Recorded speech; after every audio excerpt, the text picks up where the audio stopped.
এবার আমার আপনার নবী আল্লাহর দরবারে সিজদায় পড়ে যাবেন। আল্লাহর দরবারে যখন সিজদায় পড়ে যাবেন, আমার আপনার নবী সিজদায় চলে যাবেন।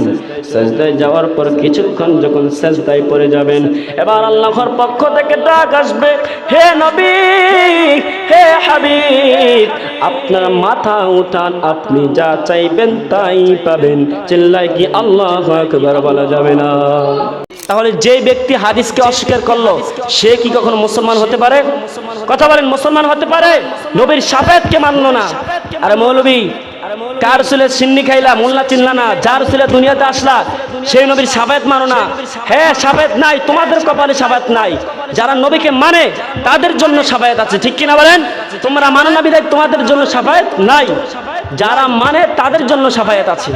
কিয়ামতের ময়দানে যখন সকল বান্দারা ছুটাছুটি করতে লাগবে, দৌড়াদৌড়ি করতে লাগবে শাফায়াতের জন্য, যখন কোন নবীকে পাইবে না, সকল বান্দারা, সকল আল্লাহর বান্দারা এদিক সেদিক ছুটাছুটি করতে থাকবে।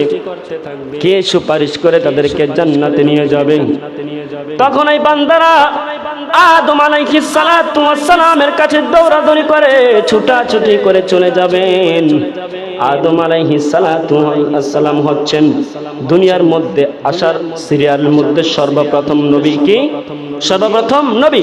দুনিয়ার মধ্যে এসেছে অনেক অসংখ্য রাসূলগণ, কিন্তু সর্বপ্রথম যেই নবী আসছেন তার নাম কি? আদম আলাইহিস সালাতু ওয়াস সালাম। যখন ওই আল্লাহর বান্দারা যখন আদম আলাইহিস সালাতু ওয়াস সালাম কাছে দৌড়ে চলে যাবেন, আদম নবীর কাছে উপস্থিত হওয়ার পর আদম আলাইহিস সালাতু ওয়াস সালামের কাছে বলবেন, হে আল্লাহর নবী, ও আদম নবী, আমরা সকলে আপনার দরবারে উপস্থিত হয়েছি এই কারণে, ইয়া রাসূল, হে আল্লাহর নবী, আপনি আল্লাহর দরবারে আমাদের জন্য শাফায়াত করুন, আমাদের জন্য সুপারিশ করুন, যেন আল্লাহ পাক রব্বুল আলামিন আমাদেরকে জান্নাত নসিব করে দেয়। কিন্তু আদম আলাইহিস সালাতু ওয়াস সালাম বলবেন, হে বান্দারা, তোমরা যেই কারণে আমি নবীর কাছে এসেছো, আমি তাহার যোগ্য নই, আমি শাফায়াত করতে পারবো না, আমি আল্লাহর দরবারে সুপারিশ করতে পারবো না। তোমরা ইব্রাহিম আলাইহিস সালাতু ওয়াস সালামের কাছে চলে যাও, অর্থাৎ ইব্রাহিম নবীর কাছে চলে যাও। যখন আদম আলাইহিস সালাতু ওয়াস সালাম বলবেন ইব্রাহিম নবীর কাছে চলে যেতে, ওই লোকগুলো ছুটাছুটি করে দৌড়াদৌড়ি করে ইব্রাহিম নবীর কাছে চলে যাবেন। ইব্রাহিম নবীর দরবারে চলে যাওয়ার পর ইব্রাহিম আলাইহিস সালাতু ওয়াস সালামকে বলবেন, হে নবী গো, ও আল্লাহর নবী, আমরা সকলেই আপনার দরবারে চলে আসছি একটি মাত্র কারণ, আপনি আল্লাহর দরবারে আমাদের জন্য সুপারিশ করুন, যেন আল্লাহ পাক রব্বুল আলামিন আমাদেরকে ক্ষমা করে দিয়ে জান্নাত নসিব করে দেয়। কিন্তু ইব্রাহিম আলাইহিস সালাতু ওয়াস সালাম বলবেন, না না না, আমি পারবো না, তোমরা যেই কারণে আমি নবীর কাছে আসছো আমি তাহার যোগ্য নই, আমি সুপারিশ করতে পারবো না, আমি সুপারিশ করতে পারবো না, আমি তোমাদেরকে শাফায়াত করতে পারবো না। আল্লাহ পাক রব্বুল আলামিন সেই ক্ষমতা আমি নবীকে দেয় নাই। এবার ইব্রাহিম আলাইহিস সালাতু ওয়াস সালাম বলবেন, তোমরা মূসা নবীর কাছে চলে যাও, হয়তোবা তিনি তোমাদেরকে সাহায্য করতে পারবেন, হয়তোবা মূসা আলাইহিস সালাতু ওয়াস সালাম তোমাদেরকে শাফায়াত করতে পারবেন, তোমাদেরকে রক্ষা করতে পারবেন। সকলে দৌড়াদৌড়ি করে ছুটাছুটি করে মূসা নবীর কাছে চলে যাবেন। মূসা নবীর কাছে যখন যাবেন, মূসা নবীকে ডাক দিয়ে বলবেন, হে মূসা নবী, ও নবী, আমরা সকলেই আপনার দরবারে আসছি। আদম আলাইহিস সালাতু ওয়াস সালামের কাছে গিয়েছিলাম, আদম নবীর কাছে গিয়েছিলাম, তিনি বলেছেন ইব্রাহিম নবীর কাছে আসতে, ইব্রাহিম নবীর কাছে গেলাম, ইব্রাহিম নবী বলল আপনি নবীর কাছে আসতে, মূসা নবীর কাছে আসতে। হে মূসা নবী, আপনি আল্লাহর দরবারে দোয়া করুন, আল্লাহ পাক রব্বুল আলামিন যেন আমাদেরকে ক্ষমা করে দিয়ে আমাদেরকে জান্নাত নসিব করে দেয়। হে আল্লাহর নবী, আপনি শাফায়াত করুন, আল্লাহর দরবারে সুপারিশ করুন, যেন আল্লাহ তাআলা আমাদেরকে ক্ষমা করে দিয়ে আমাদেরকে জান্নাত নসিব করে দেয়। কিন্তু মূসা নবী বলবেন, হে আল্লাহর বান্দারা, তোমরা যেই কারণে যেই উদ্দেশ্য নিয়ে আমি নবীর কাছে এসেছো আমি তাহার যোগ্য নই। এবার মূসা নবী বলবেন, তোমরা ঈসা নবীর কাছে চলে যাও, ঈসা রুহুল্লাহর কাছে চলে যাও, হয়তোবা সেই নবী, হয়তোবা ঈসা রুহুল্লাহ তোমাদেরকে সাহায্য করতে পারেন, হয়তোবা ঈসা নবী তোমাদেরকে শাফায়াত করতে পারেন, হয়তোবা ঈসা নবী তোমাদেরকে সাহায্য করতে পারেন, রক্ষা করতে পারেন। যেই মাত্র এই কথা বলবেন, ওই সকল লোকগুলো দৌড়াদৌড়ি করে ছুটাছুটি করে ঈসা নবীর কাছে চলে যাবেন। চিল্লাই কি আল্লাহু আকবার বলা যাবে না? এবার ঈসা নবীর দরবারে যখন চলে যাবে, ঈসা নবীর কাছে যাওয়ার পর ওই লোকগুলো বলতে থাকবে, হে আল্লাহর নবী, হে ঈসা নবী, আপনি আমাদের জন্য আল্লাহর দরবারে সুপারিশ করুন, আমাদের জন্য শাফায়াত করুন, যেন আল্লাহ পাক রব্বুল আলামিন আমাদেরকে ক্ষমা করে দিয়ে জান্নাত নসিব করে দেয়। কিন্তু ঈসা নবী বলবেন, হে আল্লাহর বান্দারা, তোমরা যেই উদ্দেশ্য নিয়ে, তোমরা যেই কারণে আমি নবীর কাছে আসছো আমি তাহার যোগ্য নই, আমি তাহার যোগ্য নই, আমি শাফায়াত করতে পারবো না, আমি সুপারিশ করতে পারবো না, সেই ক্ষমতা আল্লাহ পাক রব্বুল আলামিন আমাকে দেয় নাই। তোমরা চলে যাও, চলে যাও মুহাম্মদ সাল্লাল্লাহু আলাইহি ওয়াসাল্লামের কাছে। আল্লাহু আকবার। কার কাছে যাও? মুহাম্মদ সাল্লাল্লাহু আলাইহি ওয়াসাল্লামের কাছে চলে যাও। এবার যখন ঈসা নবী বলবেন মুহাম্মদ সাল্লাল্লাহু আলাইহি ওয়াসাল্লামের কাছে চলে যাও, হয়তোবা তিনি তোমাদের জন্য শাফায়াত করতে পারবেন, তোমাদের জন্য সুপারিশ করতে পারবেন। এবার সকলে ছুটাছুটি করে দৌড়াদৌড়ি করে আমার আপনার নবীর দরবারে চলে যাবেন। আমার আপনার নবীর কাছে যখন যাবেন, সকলে ডাক দিয়া বলবেন, ইয়া রাসূলুল্লাহ, নবী গো, ও মায়ের নবী, আদম নবীর কাছে গেলাম, শাফায়াত করলো না, ফিরিয়ে দিল। ইব্রাহিম নবীর কাছে গেলাম, শাফায়াত করলো না, ফিরিয়ে দিল। মূসা নবীর কাছে গেলাম, শাফায়াত করলো না, ফিরিয়ে দিল। ইয়া রাসূলুল্লাহ, ঈসা নবীর কাছে গেলাম, শাফায়াত করলো না, ফিরিয়ে দিল। আপনি নবীর কাছে আসতে বলল। ইয়া রাসূলুল্লাহ, ইয়া হাবিবাল্লাহ, নবী গো, আপনি যদি শাফায়াত না করুন আমরা কার কাছে যাব? আপনি আল্লাহর দরবারে আমাদের জন্য দোয়া করুন, আপনি আল্লাহর দরবারে আমাদের জন্য সুপারিশ করুন, যেন আল্লাহ পাক রব্বুল আলামিন আমাদেরকে ক্ষমা করে দিয়ে জান্নাত নসিব করে দেয়। আল্লাহু আকবার।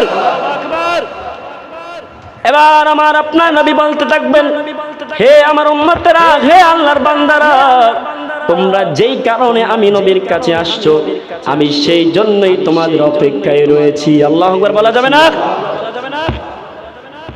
আদম নবীর কাছে গেলেন, আদম নবী বলতেছেন, আমি এটার যোগ্য নই, আমি শাফায়াত করতে পারবো না, তোমরা ইব্রাহিম নবীর কাছে চলে যাও। ইব্রাহিম নবীর কাছে গেল, ইব্রাহিম নবী বলল, আমি তাহার যোগ্য নই, আমি শাফায়াত করতে পারবো না, তোমরা মূসা নবীর কাছে চলে যাও। মূসা নবীর কাছে গেলে মূসা নবী বলল, আমি শাফায়াত করতে পারবো না, আমি তাহার যোগ্য নই, তোমরা ঈসা নবীর কাছে চলে যাও। ঈসা নবীর কাছে গেল, ঈসা নবী বলল, আমি তাহার যোগ্য নই, আমি শাফায়াত করতে পারবো না, তোমরা মুহাম্মদ সাল্লাল্লাহু আলাইহি ওয়াসাল্লামের কাছে চলে যাও। এবার আমার আপনার নবী বললেন, আমি তাহার জন্যই অপেক্ষায় রয়েছি। সুবহানাল্লাহ বলবেন না? তাহলে দেখেন, আমার আপনার নবী স্পেশাল দোয়াটা পাওয়ার পরেও ব্যয় না করে শুধুমাত্র উম্মতের জন্য, যে উম্মতকে ওই সময় কিয়ামতের ময়দানে এই স্পেশাল সময় স্পেশাল দোয়াটার মাধ্যমে উম্মতদেরকে শাফায়াত করে জান্নাতে নিয়ে যাবেন। আল্লাহু আকবার বলবেন না? এবার আমার আপনার নবী আল্লাহর দরবারে সাজদায় পড়ে যাবেন। আল্লাহর দরবারে যখন সাজদায় পড়ে যাবেন, আমার আপনার নবী সাজদায় চলে যাবেন। সাজদায় যাওয়ার পর কিছুক্ষণ যখন সাজদায় পড়ে যাবেন, এবার আল্লাহর পক্ষ থেকে ডাক আসবে, হে নবী, হে হাবিব, আপনার মাথা উঠান, আপনি যা চাইবেন তাই পাবেন। চিল্লায় কি আল্লাহু আকবার বলা যাবে না? আল্লাহর পক্ষ থেকে ডাক আসবে, ইয়া রাসূলুল্লাহ, হে হাবিব, আপনার এই সময় আপনি যা চাইবেন তাই পাবেন। আল্লাহু আকবার কি বলা যাবে না?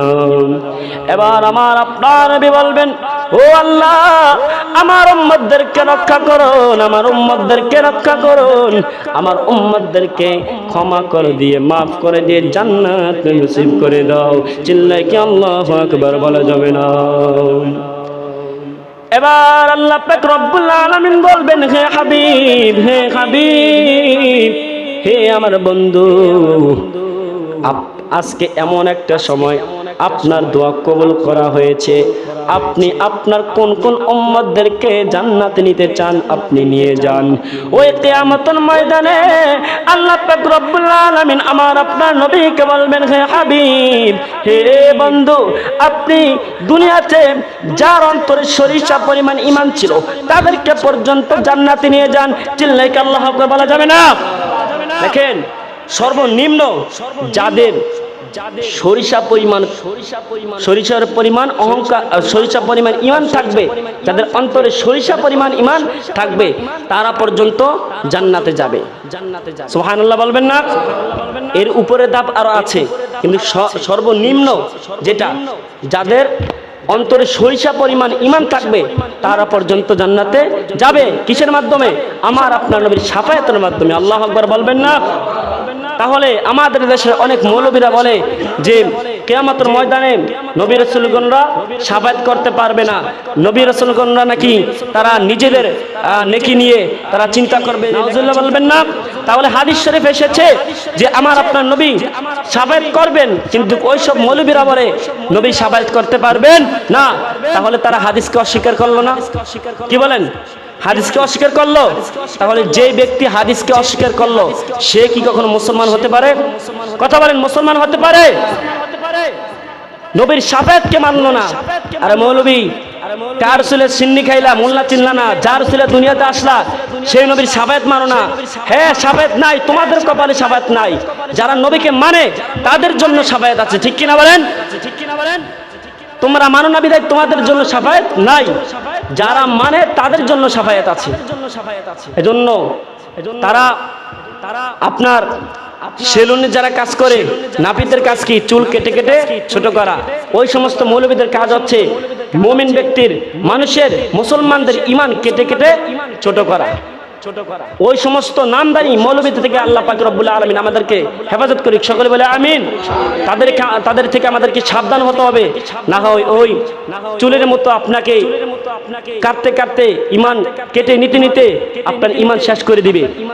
আল্লাহ পাক রব্বুল আলামিন আমাদের সবাইকে ওই সমস্ত আলেমদেরকে হেফাজত করুক।